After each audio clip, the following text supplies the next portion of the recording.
right here. Well, I feel like it would fall. Congressman, can you confirm this plan? Mr. Jordan's going to back the resolution to empower McKinley. When is the last time I made a public comment about a private conversation? I'll answer that for you. Never. Should we expect a third vote today or some sort of vote today? You know what? I'm not sure. What I'm sure of is I don't need any more conference therapy. I made up my mind a while ago very thoughtfully. I spoke to many of my colleagues that I respect tremendously and some that I don't. I read the constitutionality of all these different plans and the historic reference that may or may not come out, and I've made a decision. So I don't need to dither about it. And we need less dithering and some more action. Without confirming this, can you predict what's going to happen today? I can't predict if the sun's going to rise tomorrow, right? I mean, I'm assuming that it will. So where would you stand on this resolution to empower McCarthy? I would stand... My stance on this is this. If it's constitutional and it makes sense and allows for us to get on with the country's business, then it should be supported.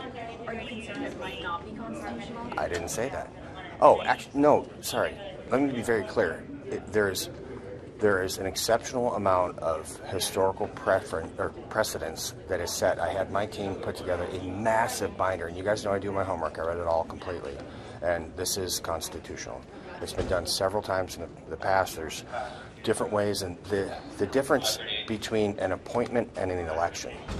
So if a Speaker pro temp is elected versus appointed, so Kevin McCarthy made a list of people, and Patrick was on the top of that list. And I tell you what, he should be on the top of that list. That man is brilliant, and he's handling himself like a statesman, as did Kevin McCarthy. So he wasn't elected. So when you elect a Speaker pro tem, they can have different powers than someone that's appointed, and that is constitutional. And there's massive amounts of precedence to do this. We must get on with the country's business. They're slaughtering Jews at a level that they have not done since the Holocaust. 7 million illegal immigrants have entered the country under Joe Biden's watch. Over 150 of them have been identified as people that are listed on the terrorist watch list. How many hundreds of more people have entered this country on Joe Biden's watch that are on the terrorist watch list that we don't know they're here? I don't know. The FBI finally said, hey, we might want to watch out for domestic terrorist attacks. Remember the whole kerfuffle about me taking the Biden administration to task in that brief, which, by the way, used no profanity? You know why I did it? Because I did counterterrorism and hostage rescue operations for over 2 decades, and I know what's going on.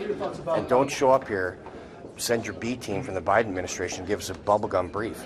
We got to make real hard decisions, and we need to make them real fast. You're welcome. Do you think you're going to need any Democrat cooperation to move a resolution like that? Well, 8 Republicans needed 208 Democrats to vacate the speakership. Now, I believe that's a twisted form of bipartisanship, but let's remember, it took 208 Democrats to vacate the speakership and 8 Republicans. That's not a political statement. That's math. So they're not getting any slack either. And if the Democrats want to try to undo what they did and they are responsible for it because it's a math problem, I would welcome them to. We have to start putting aside those letters after our names and replace them all with an A. That's for an American. So we are rapidly, and if you guys aren't paying attention, we are rapidly running out of friends around the world, and we're going to have to remember who our families are. Okay? Those Democrats, I disagree with them the vast majority of the time, but they're American citizens, which means that they're my family. So if they want to get on board and get the country going again, that's great. If they want to continue to be obstructionist, that's on them.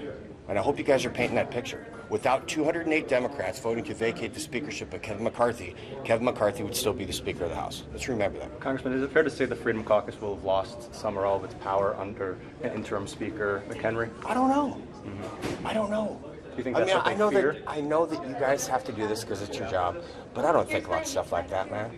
I think about a dairy farmer in the state of Wisconsin who's milking cows 3 times a day, whose tax dollars go to the American government, the Biden administration, who then sends hundreds of millions and now billions of dollars to Iran and terrorist organizations like Hamas.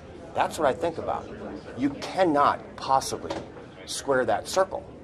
Why is a dairy farmer in southwestern Wisconsin milking cows 3 times a day to have his tax dollars sent to fund terrorist organizations and a terrorist regime? Why? Those are the things that deserve thought. Thank you. You're welcome. Yeah, have a great day. I'm going to go ride my motorcycle. You're all welcome to come. I'm just kidding. Mr. McCall, do you mind stopping at the pool camera to talk about the aid package? Yeah, good to see you. Yeah, nice helicopter. Thank you. 53. It's a French helicopter. Attaché gave it to me. French make helicopters. They do? Well, they fly helicopters. Maybe. Hey guys, can we make a